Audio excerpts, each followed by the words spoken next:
आज के वीडियो में हम 2018 की action super hero film venom पर बात करेंगे।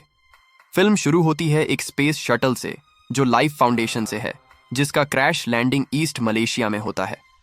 इसमें 4 सिम्बायोट्स के सैंपल्स हैं, मेहेम, स्क्रीम, रायट और वेनम। जब लाइफ फाउंडेशन अपने स्पेस शटल के बारे में पुलिस को अलर्ट करते हैं तो मेडिक्स व एरिया में पहुंचते हैं और एक सर्वाइवर एस्ट्रोनॉट जे जेमसन 3 को निकालते हैं। जब जेमसन को एम्बुलेंस में रखा जाता है तब कुछ ऐसा चीज उसके साथ जुड़ी होती है जो जीवन में आती है और उसके साथ वाले सबको हमला करके कार को पलट देती है और क्रैश करवा देती है। एक EMT डिब्री से निकलता है जो अब एक सिम्बायोट, एक विदेशी पैरासाइट से संक्रमित है, और वह स्पेस शटल लॉन्च करने वाले लाइफ फाउंडेशन के पास जाने लगा है। अगली सीन में हम सैन फ्रांसिस्को में रिपोर्टर एडी ब्रॉक से मिलते हैं जो अपनी फ्रेंड एन वेइंग के साथ रहता है, जो एक वकील है और लाइफ फाउंडेशन और उसके CEO कार्ल्टन ड्रेक को प्रतिष्ठित करने वाली है। Eddie Brock the Eddie Brock report नाम के अपने टेलीविजन न्यूज शो के लिए प्रसिद्ध है, जिसमें वह इवेंट्स की जांच करता है और उन्हें दूसरों के साथ साझा करता है। वो दूसरे लोगों से अलग तरह से काम करते हैं और इसका असर ये होता है कि उनके कोवर्कर्स उन्हें पसंद करते हैं। एडी के सुपरवाइजर उसे काम पर आने पर कार्ल्टन ड्रेक से इंटरव्यू लेने भेजता है, लेकिन उससे कहता है कि एडी को ड्रेक के काम या उससे अलग कुछ भी सवाल नहीं पूछना है और कुछ पॉजिटिव न्यूज के साथ लौट आना है। एन भी यही कहती है क्योंकि उसे पता है कि एडी कभी कभी गुस्से में आ जाता है, जिससे उसे न्यूयॉर्क से निकाल दिया गया था। रात को जब एडी पानी पीने के लिए उठा तो उसे एन के कंप्यूटर पर एक ईमेल मिलता है जिसमें शटल क्रैश के परिणाम स्वरूप हुए 3 सत्यापित मौतों की जानकारी होती है। उसे पता चलता है कि लाइफ फाउंडेशन ने कुछ सालों से घातक प्रयोग कर रहे हैं और अगर यह ट्रेंड आगे बढ़ता है तो बहुत से मासूम लोग उनके शिकार बन सकते हैं। इसके बाद वह महत्वपूर्ण जानकारी लिख लेता है और फिर तय करता है कि वह इंटरव्यू में ड्रेक से इन सवालों का जवाब लेगा। एडी ड्रेक के आदेशों के खिलाफ जाता है और उससे स्पेस ट्रैवल प्रोग्राम के बारे में और मौतों के लिए उसे जिम्मेदार मानकर ड्रेक से सवाल करना शुरू करता है। गुस्सा होकर ड्रेक इंटरव्यू को खत्म कर देता है और एडी को चले जाने के लिए कहता है। एडी फिर अपने सुपरवाइजर को इस बारे में इन्फॉर्म करता है, लेकिन उसके बॉस को ड्रेक से डर लगता है और उसे नौकरी से निकाल देता है। एन भी एडी के मैस के कारण अपनी जॉब से निकाली जाती है, जिससे एडी और एन के रिश्ते का अंत हो जाता है। जब EMT मलेशिया लौट के आता है तो वह एक स्थानीय मार्केट में जाता है और एक ईल को खाने लगता है। साइम्बियोट उसके हाथों के आसपास एक तलवार बना लेती है और जब एक वेंडर उससे डांत करने लगता है तो वह वेंडर के गर्दन को काट देती है। देखने वाले लोग उससे हमला करने की कोशिश करते हैं, लेकिन साइम्बियोट क्विल्स छोड़ देती हैं जो वह इस क्षेत्र के सभी लोगों को मार देती है। फिर EMT एक बूढ़ी औरत के पास जाता है और साइम्बियोट EMT को मारता है और बूढ़ी औरत के साथ जुड़ जाता है। 6 महीने बाद ड्रेक अपने साइम्बियोट अध्ययन को जारी रखता है और बेघर लोगों पर परीक्षण करवाता है। एक इंसान आइजक से बात करता है ताकि लगता हो कि वह इंसानियत के लिए एक महत्वपूर्ण मिशन पर निकल रहा है। ड्रेक एक साइम्बियोट को आइजक के कमरे में छोड़ देता है और उसे उसके शरीर पर कब्जा करने देता है। इसी लाइफ फाउंडेशन के स्टाफ, जिसमें डॉक्टर डोरिस स्कीर्थ भी शामिल है, देख रही होती है, जिसे इस कार्यवाही से डर लगता है। आइजक कुछ समय तक ठीक लगता है, फिर उसके शरीर में कन्वल्शंस आते हैं और साइम्बियोट उसके अंगों को खा जाता है, जिससे वह अब मरा हुआ होता है। दूसरी ओर एडी अब बेरोजगार है और सैन फ्रांसिस्को में एक छोटे से गंदे अपार्टमेंट में अकेला रहता है। वह एक स्थानीय व्यापार जाता है जहां उसे क्लर्क मिसेस चेन को जानता है, लेकिन एडी नोटिस करता है कि वह लगातार एक गुंडे द्वारा उसके पैसों से लूट रही है और वह इसे रोक नहीं सकता क्योंकि हमले करने वाला आत्मसमर्पणी है। Life foundation scientist doctor Doris स्कीर्थ, जो ड्रेक के इंसानों पर किए गए एक्सपेरिमेंट से परेशान है, एडी के पास आती है। वो एडी से ड्रेक को एक्सपोज करने में मदद करने की भीख मांगती है, लेकिन एडी मना करता है क्योंकि उसका मन ह्यूमैनिटी के साथ होने वाले कुछ भी होने में अब रुचि नहीं रखता। बाद में एडी एन के अपार्टमेंट में जल्दी पहुंचता है उसे मिलने के लिए, लेकिन वो देखता है कि एन डॉक्टर डैन लिविस के साथ डेट पर गई थी, जो अब उसका नया प्रेमी है। जब वे दोनों अकेले होते हैं तो एडी एन से कहता है कि उसे याद आता है और वो ड्रेक को अपने साथ हुए होने वाले कुछ भी चीजें दोष देता है, लेकिन एन उसे याद दिलाती है कि वो खुद ने सबसे निचले दर्जे तक पहुंचने की दरख्वास्त की थी और ड्रेक से कुछ बेहद रोचक सवाल पूछे थे। इसके बाद एडी स्कीर्थ को अपने मिशन में शामिल होने के लिए बुलाता है। स्कर्थ एडी को लाइफ फाउंडेशन के मुख्यालय ले जाती है और छुपकर उसे अंदर ले आती है। एडी सिम्बियोटिक विक्टिम्स की भयंकर तस्वीरें खींचता है। एक जिंदा व्यक्ति में से एक को वह पहचान लेता है जिसे मरिया कहते हैं, जो एक होमलेस औरत है और जिसे एडी जानता है।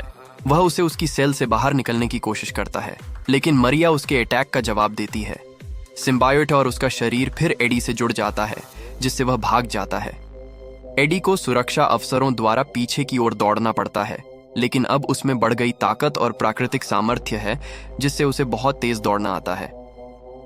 जब ड्रेक और उसकी टीम मरिया के शरीर को ढूंढते हैं तो उन्हें रियलाइज होता है कि एक सिम्बियोट स्पेसिमेन भाग गया है। ड्रेक आखिरकार पता लगाता है कि स्कर्थ ही थी जो एडी को फाउंडेशन में ले आई थी उसके मंजूरी के बिना। ड्रेक स्कर्थ को समझाता है कि वह एडी के इन्वॉल्वमेंट को रिवील करे और फिर उसे एक सेल में बंद कर देता है, जहां एक और सिम्बियोट उसे मार देता है। ड्रेक फिर से एक मर्सनरी स्क्वाड को भेजता है, जिसका नेता रोलैंड होता है, एडी को ढूंढने के लिए। घर पर एडी को अजीब लक्षण दिखने लगते हैं। उसका भोजन का अनयूजुअल शौक होता है, जैसे कि फ्रोजन टेटर टॉट्स और खराब हुई मांस, और उसे बुखार आता है और वह उल्टी करने लगता है। एक धीमी गुस्से वाली आवाज भी उससे बात करने लगती है। वह एन और डैन को एक डेट पर मिलता है, जहां उसका अनोखा व्यवहार दिखता है जब वह दूसरों के खाने को छूकर और असली लॉबस्टर्स खाते हुए दिखता है। एन और डैन समझते हैं कि उन्हें एडी की मदद करनी चाहिए। बाद में डैन एडी पर एक एमआरआई करवाता है, लेकिन टेस्ट की फ्रीक्वेंसी उसके सिर में एक खतरनाक डिस्टॉर्शन उत्पन्न करती है। इसी वजह से डैन टेस्ट को बंद करता है और एडी को सुरक्षित तरीके से घर जाने का कहता है। अपार्टमेंट में एडी फिर से दर्द में है जब उसके नेबर अपनी म्यूजिक बहुत जोर से बजा रहा होता है। एडी उस नेबर के पास जाता है और उनसे वॉल्यूम कम करने की सलाह देता है, लेकिन उससे मजाक बना दिया जाता है जब तक सिम्बियोट एडी के चेहरे को डरावनी शक्ल में न बदल देता। उसके बाद नेबर मान जाता है। इसी बीच ट्राइस और उसके साथियों को एडी के घर में घुसने का कार्य करने की अनुमति मिलती है। एडी प्रशंसा देते हुए समझौता करने की कोशिश करता है, लेकिन सिम्बियोटिक के अलग विचार होते हैं। एडी को गुणों के खिलाफ ये झगड़ा करने में मजबूर देखता है सिम्बियोट की मदद से, जब ट्राइस और उसके लोग अटैक करते हैं। ये वीडियो रिकॉर्ड किया जाता है, जिसे ड्रेक को दिखाने के लिए उसे सजाया जाता है, और ड्रेक हैरान हो जाता है एडी के सिम्बियोट कंपैटिबिलिटी से। जब और भी ट्राइस के लोग आते हैं तो एडी अपने अपार्टमेंट से बाहर निकल जाता है। एडी फिर शहर में भागते हुए एक मोटरसाइकिल ढूंढने की कोशिश करता है। ट्राइस अपनी कार से एडी की ओर टकराता है, लेकिन सिम्बियोट ही उसकी मदद करके गुणों को हराता है और सड़कों पर आसानी से मैन्यूवर करता है। जब एडी को पास पहुंचता है तो सिम्बियोट पूरी तरह से उसके शरीर पर कब्जा कर लेती है, उसे वेनम बना देती है। एक और गुण ट्राइस को मरने से पहले वेनम पर गोली चला देता है। वेनम ट्राइस को छोड़ देता है, लेकिन एक गुण के सिर को काट देता है और फिर भाग जाता है। एडी एक लाइट हाउस के पास पहुंचता है, जहां उसकी टूटी हुई हड्डियां जादू से ठीक हो जाती हैं। उसे किसी के सिर के उड़ने से शर्म आती है, लेकिन सिम्बियोट, जिसे वह खुद वेनम कहता है, उससे बात करता है और कहता है कि वह एक अद्भुत होस्ट है। एडी को बताया जाता है कि अगर वह जिंदा रहना चाहता है तो बस वह वेनम की मदद करे और उसे उसकी सही जगह यानी स्पेस में वापस भेजे। रात को जब एडी अपने बॉस से लाइफ फाउंडेशन लेबोरेटरी के सबूत देने की कोशिश करता है तो उसे गार्ड रोक देते हैं। एडी को अपने पुराने काम के छत तक पहुंचने के लिए वेनम की मदद की जरूरत होती है, ताकि वह ड्रेक के अपराध को अपने पुराने बॉस तक पहुंचा सके। जब एक जेट छत से ऊपर से गुजरती है तो सिम्बियोट की फ्रीक्वेंसी बिगड़ जाती है और एडी लगभग छत से गिरने लगता है, लेकिन वेनम उसे जमीन तक नहीं गिरने देता। एडी सबूत छोड़ने के बाद भागने की कोशिश करता है, लेकिन फिर से मर्क्स उसे पीछे करते हैं। भागने से पहले वेनम उनसे लड़ता है। एडी और एन मिले हैं जब एन उसके फ्लैट के पास से गुजरती है और देखती है कि वह एक जुर्म की जगह है, और वह उसे डैन के कार्यालय ले जाता है और वहां और मदद मिलती है। एडी को एक समस्या है और एन को उसका पता है। वेनम कहता है कि एडी एन से बात करे क्योंकि उसे एन पसंद आई है। एडी अपनी गलतियों के लिए माफी मांगता है, लेकिन एन कहती है कि यह सही वक्त नहीं है। बाद में डैन एडी पर दूसरा टेस्ट करता है और पता चलता है कि सिम्बियोट एक पैरासाइट है, जिसे वेनम पसंद नहीं करता कि उसे ऐसा कहा जाए। एन एक उच्च ध्वनि को चालू करती है, जिससे सिम्बियोट एडी के शरीर से दूर हो जाता है। जब डैन उसे बताता है कि वे दोनों एक दूसरे की जीवन का सारा रस पी रहे हैं, एडी को ऐसा लगता है कि पैरासाइट उसके शरीर से बाहर हो गया है। और वह बहुत खुश और हल्का सा महसूस करता है। एडी चला जाता है और वेनम वेंट्स के बजाय बाहर निकल जाता है और एक छोटे से पप्पी को पकड़ लेता है। अंत में ट्रीसा और उसके लोग एडी को पकड़ लेते हैं और उसे ड्रेक के पास ले जाते हैं। इसी बीच पहले वाली बूढ़ी औरत एक छोटी लड़की को ढूंढ लेती है जिसे एक नया सिम्बियोट होस्ट के रूप में उपयोग कर सकती है, जो एयरपोर्ट पर होती है। लड़की सैन फ्रांसिस्को आकर ड्रेक से मिलती है। उसके बाद सिम्बियोट ड्रेक के शरीर पर कब्जा कर लेता है। अगली सीन में ड्रेक एडी से सिम्बियोट के स्थान के बारे में प्रश्न चिन्ह कर रहा है। जब ड्रेक के सिम्बियोट रायट अपने शरीर के आसपास बनता है और वेनम के बारे में पूछता है, तब एडी को पता चलता है कि रायट ने ड्रेक को काबू में कर लिया है।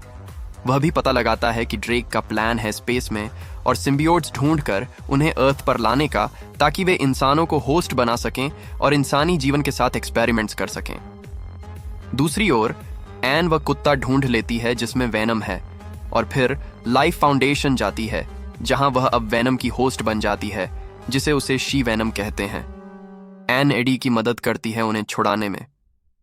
फिर उसने ट्रीज के सिर को काट दिया, जिससे उसे डरा दिया, और एडी को किस करके वेनम को वापस ले आती है। ड्रेक दूसरी ओर अपने साइंटिस्ट्स को स्पेस शटल लॉन्च करने के लिए 5 मिनट देता है। एक साइंटिस्ट को पता चलता है कि ड्रेक सिम्बियोट के कब्जे में है और वह एक स्कीम बनाता है जिससे ड्रेक को स्पेस शटल लॉन्च करने से रोक सकें।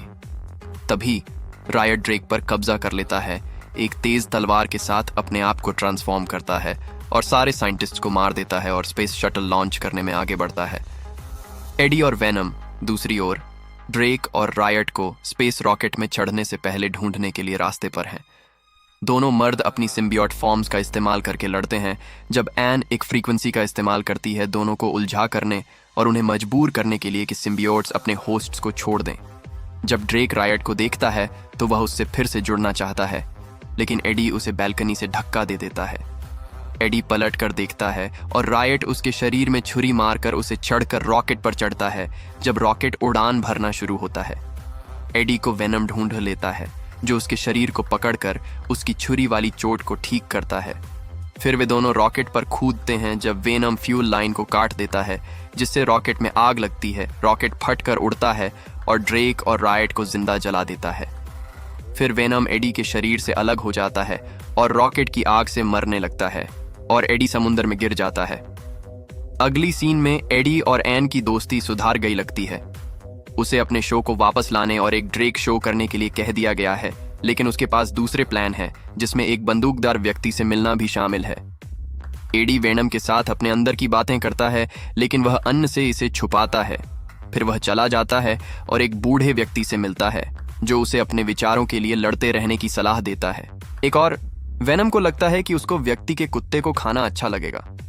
एडी वेनम के साथ घूमता फिरता है, उससे मनाने की कोशिश करता है कि अगर वे साथ रहना चाहते हैं तो वे बस किसी भी को बिना मतलब के नहीं खा सकते और सिर्फ सच में बुरे लोगों के पीछे जा सकते हैं। बुरे लोग कौन होते हैं, वेनम पूछता है। एडी की प्रतिक्रिया है कि वो वही लोग हैं जो दूसरों को क्षति पहुंचाते हैं। जब पिछले चोर फिर से वहीं चोरी करने का प्रयास करता है तो एडी मिसेस चैन के दुकान पर जाते हैं। मिसेस चैन के सामने एडी वेनम में बदलते हैं और चोर को खा जाते हैं। एडी पूछते हैं कि अब वो क्या करें, जिस पर वेनम कहता है कि वे जो भी चाहें कर सकते हैं। मिड क्रेडिट्स सीन में एडी सैन क्वेंटिन जेल जाते हैं, जहां उन्हें अपने नए विषय क्लीटस कैसिडी, एक सीरियल किलर, का इंटरव्यू करना होगा। कैसिडी एडी के आगमन की बेसब्री से इंतजार करता है और लिखता है, welcome Eddie with blood. Cassidy वादा करते हैं कि जब वे मुक्त होंगे तो होगा कर्नेज।